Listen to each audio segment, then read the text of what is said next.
kita ingin punya hajat dan ingin solusi, ada solusinya, pasti ingin ketemu orang yang mengendalikan hajat itu, yang bikin solusi. Jawabannya, siapapun makhluk itu pasti punya keterbatasan. Siapa yang tidak punya keterbatasan itu? Hanya Allah Subhanahu wa Ta'ala. Jika ketika Nabi banyak problem, ketika ada banyak masalah, karena Rasulullah idza hazabahu amrun badara ila sholat. Nabi itu kalau sedang punya banyak masalah, pasti cepat-cepat sholat. Jika dikatakan wasta'inu bisobri wassalah, kamu minta tolonglah dengan konsisten sabar dan minta pertolongan dengan sholat. Nah, di sini pentingnya lembaga-lembaga pendidikan. Orang itu harus bisa memanage hatinya, memanage keilmuannya, memanage potensinya, supaya semuanya itu menjadikan kenal sama Allah Subhanahu wa Ta'ala, ma'rifatullah. Saya pernah ditanya sama beberapa teman yang kuliah di Inggris, di Amerika, ditanya, Gus, bagaimana cara ingat Allah di negara yang Islam itu minoritas? Saya pas itu menjawab, jika Anda kagum sama negara Swiss maupun Amerika atau negara manapun karena sistemnya kamu anggap bagus, kamu anggap ideal, tetap saja semua sistem ini berjalan karena ada bumi yang dipakai pijakan, ada air yang dipakai minum, ada oksigen yang bisa dihirup. Tanpa itu semua nggak ada gunanya sistem yang baik.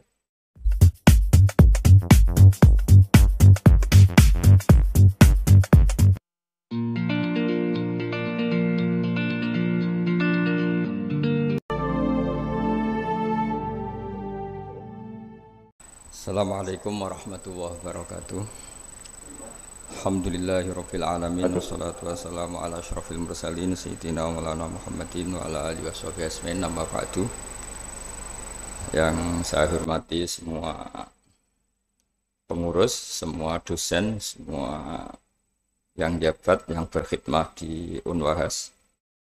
Wabil khusus Profesor Dr. Haji Nur Ahmad sebagai Ketua Yayasan, Profesor Dr. Haji Mudzakkir Ali, Direktur Unwahas, semua teman-teman diaspora, semua cabang NU luar negeri yang saya hormati.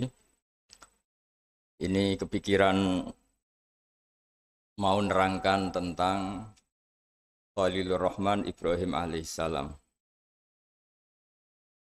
Ada banyak riwayat, dan saya yakin itu valid,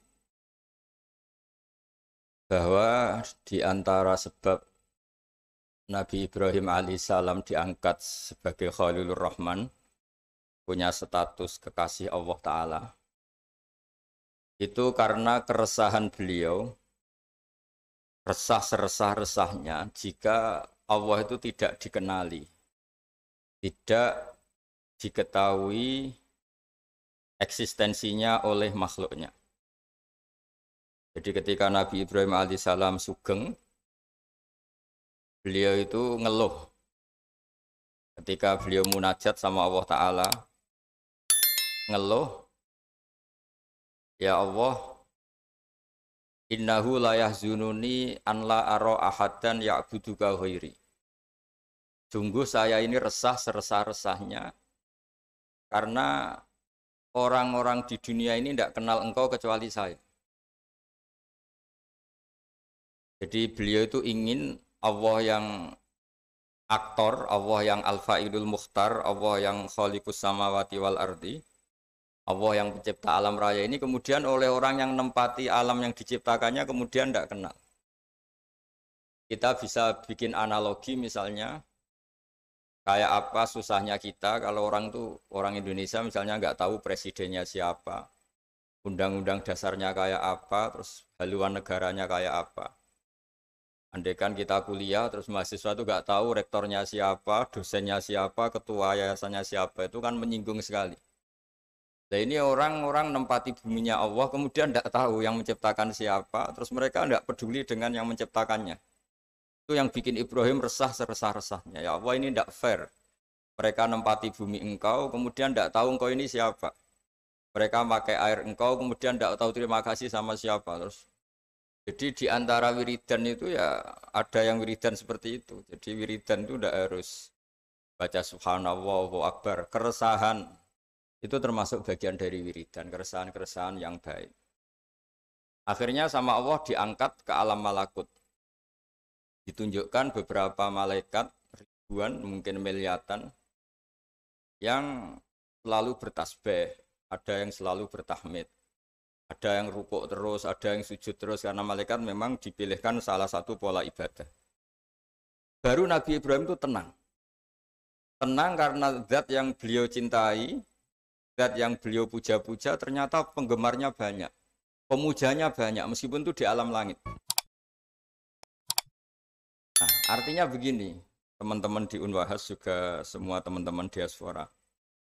Kalau kita mencintai Allah sejati, itu keresahan kita ini kalau Allah tidak disembah, kalau Allah tidak diperlakukan sebagaimana mestinya. Kalau kita mencintai Rasulullah SAW, ukuran cintanya itu kalau mutiara-mutiara yang dari Nabi tidak diperdengarkan, tidak diketahui.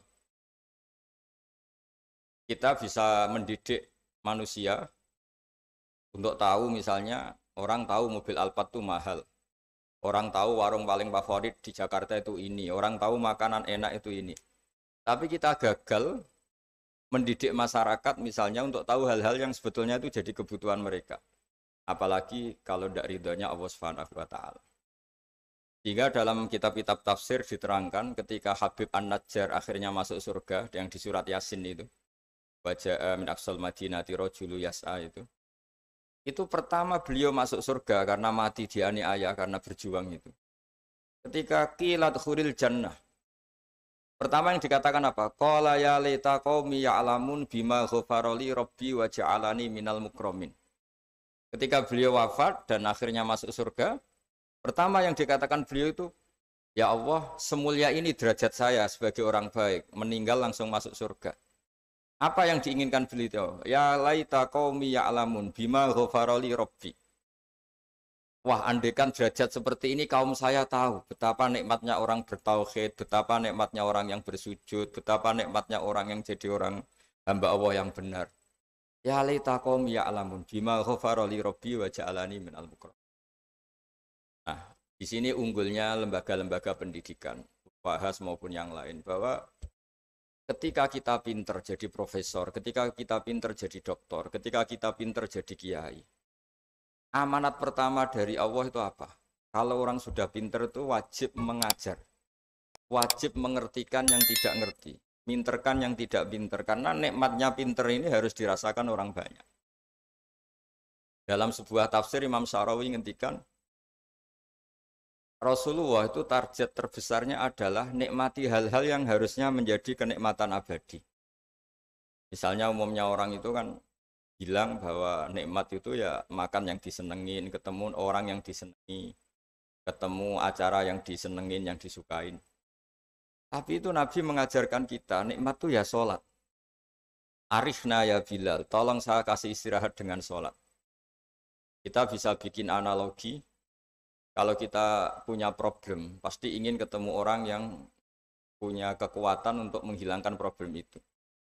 Kalau kita ingin punya hajat dan ingin solusi, ada solusinya, pasti ingin ketemu orang yang mengendalikan hajat itu, yang bikin solusi.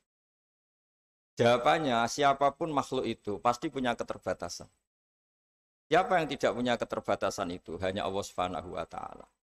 Jika ketika Nabi banyak problem, ketika ada banyak masalah, karena Rasulullah idza hazabahu amrun badara ila sholat. Nabi itu kalau sedang punya banyak masalah, pasti cepat-cepat sholat. Jika dikatakan wasta'inu bisobri wassalah, kamu minta tolonglah dengan konsisten sabar dan minta pertolongan dengan sholat. Nah, di sini pentingnya lembaga-lembaga pendidikan. Orang itu harus bisa memanage hatinya, memanage keilmuannya, memanage potensinya, supaya semuanya itu menjadikan kenal sama Allah Subhanahu wa taala, ma'rifatullah. Saya pernah ditanya sama beberapa teman yang kuliah di Inggris, di Amerika, ditanya, "Gus, bagaimana cara ingat Allah di negara yang Islam itu minoritas?" Saya pas itu menjawab, jika Anda kagum sama negara Swiss maupun Amerika atau negara manapun karena sistemnya kamu anggap bagus, kamu anggap ideal, tetap saja semua sistem ini berjalan karena ada bumi yang dipakai pijakan, ada air yang dipakai minum, ada oksigen yang bisa dihirup. Tanpa itu semua nggak ada gunanya sistem yang baik.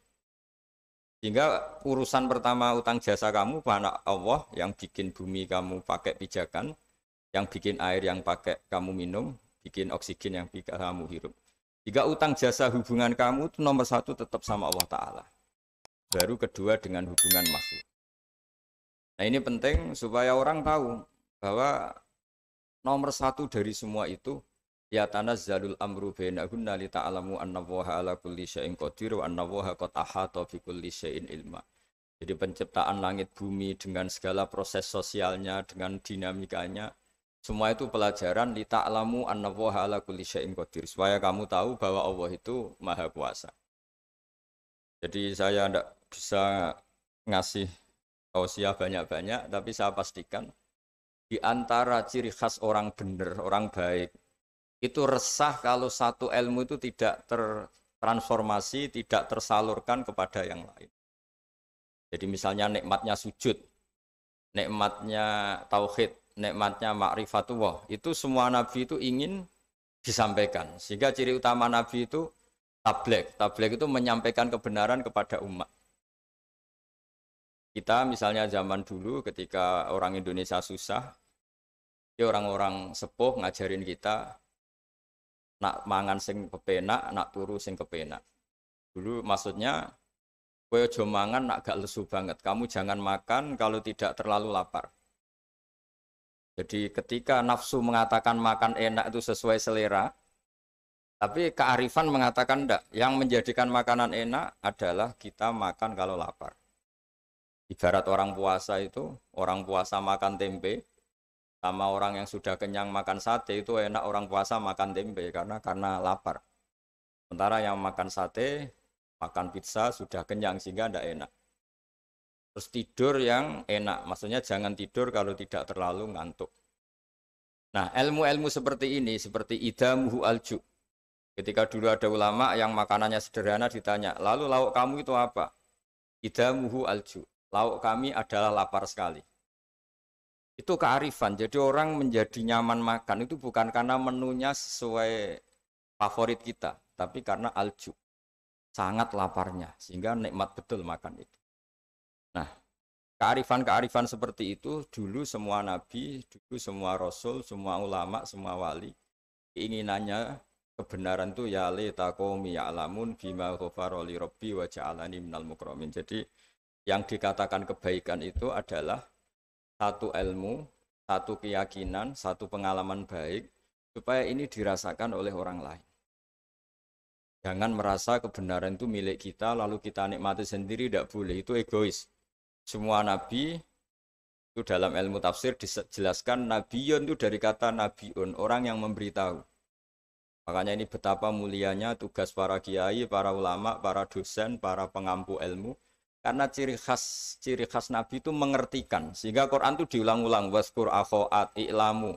Ingat peristiwa ini, ingatlah peristiwa ini, kaji peristiwa ini, pelajari prahara yang dialami orang-orang sebelum kamu. Semuanya itu mengarah ke ilmu. Dan itu harus ada yang memberi penjelasan. Caranya gimana? Caranya itu ada edukasi, ada kreativitas. Nah, dulu yang paling dianjarkan Quran adalah Dorbul Amsal. Dorbul Amsal itu bikin analogi yang orang paling nggak paham pun itu menjadi paham karena gampangnya analogi tadi. Jadi sebagai penutup saya memberi analogi. Dulu orang-orang kafir Mekah itu Tuhannya itu banyak, yang dipertuhankan banyak. Itu ketika mereka supaya mau bertuhan satu. Saya ulang lagi, ketika mereka mau bertuhan satu. Dan mereka, orang Arab zaman dulu berpikir kayak mirip-mirip orang Cina. Kalau problem banyak, ya Tuhannya harus banyak. Hingga ketika Tuhan satu, kata mereka, Aja'alal alihata ilaha wahida innaha adalah syai'un ujab. Masa Tuhan satu, padahal problem kita banyak. Allah bikin analogi dua kali.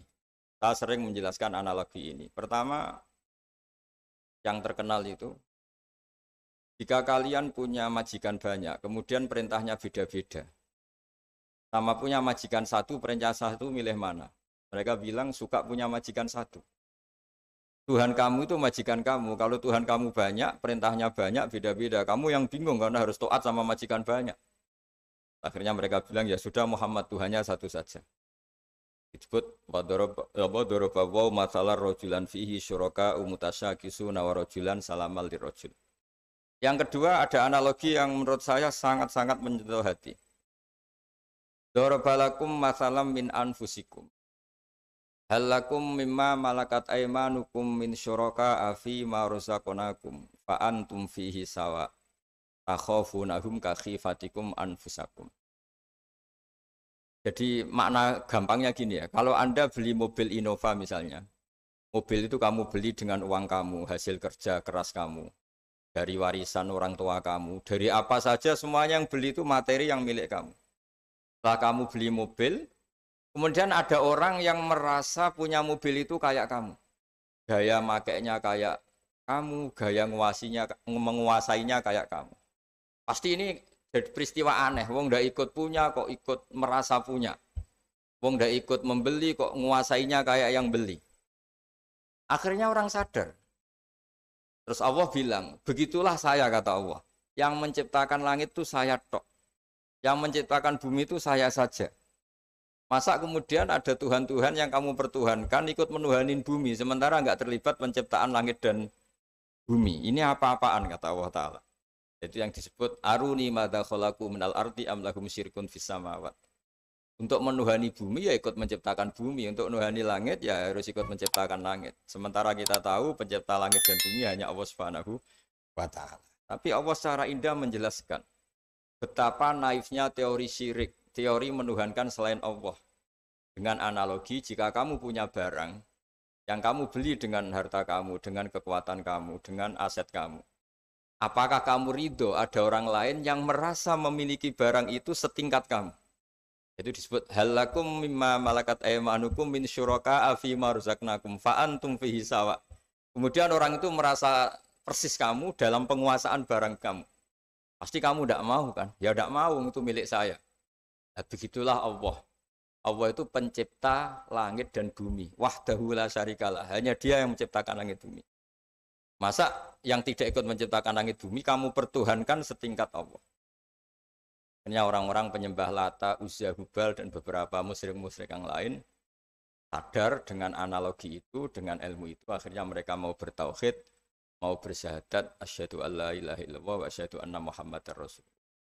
Jadi saya mohon bahwa Islam ini agama ilmu, agama yang dimulai dengan kata-kata fa'lam annahu la ilaha illallah. Fa'lam itu ya kenal Allah itu dengan ilmu, fa'lam. Jadi keyakinan akidah itu harus dibangun berdasar ilmu. Itu juga awal Quran turun juga Iqra bismi rabbikal ladzi khalaq dengan membaca. Dan ketika Allah mengenalkan sifatnya di surat Iqra juga yang dikenalkan apa? Iqra wa rabbukal akram alladzi 'allama bil qalam. Allah itu siapa? Zat yang mengajar. Allamal insana ma lam ya'lam. Allah itu siapa? Zat yang mengajarkan ke manusia apa yang mereka tidak tahu. Jadi semoga ini jadi motivator, motivasi.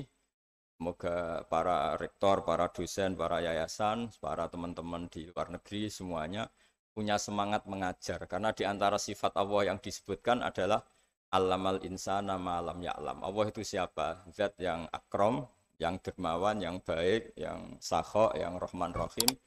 Kemudian Allah itu siapa? Allamal insana ma lam ya'lam. Zat yang mengajarkan apa yang tidak diketahui manusia. Jadi betapa mulianya mengertikan yang tidak ngerti. Ya, saya mohon maaf karena saya punya wazifah banyak. Ini sudah agak makso nuruti karena ya ada alaqah lah, ada alaqah dengan Unwahas. Karena saya juga pengagum Gus Wahid. Saya punya buku tentang Wahid, punya buku banyak lah tentang beliau. Beliau adalah tokoh muda NU yang jadi Menteri Agama tapi wafat muda. Dan terima kasih atas kesempatan ini. Mohon maaf atas semuanya. Wassalamualaikum warahmatullahi wabarakatuh. Al-Fatihah.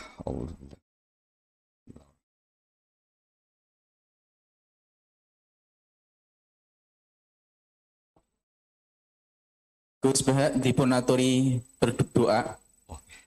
Bismillahirrahmanirrahim. Nahmaduka ya ghafuru ya syakuru masalli wa sallim ala sayyidina Muhammad sallallahu alaihi wasallam asma'in. Allahumma ja'alna ya Allah mutawadina fika mutahabina fika mutabadilina fika mutanasirina fika.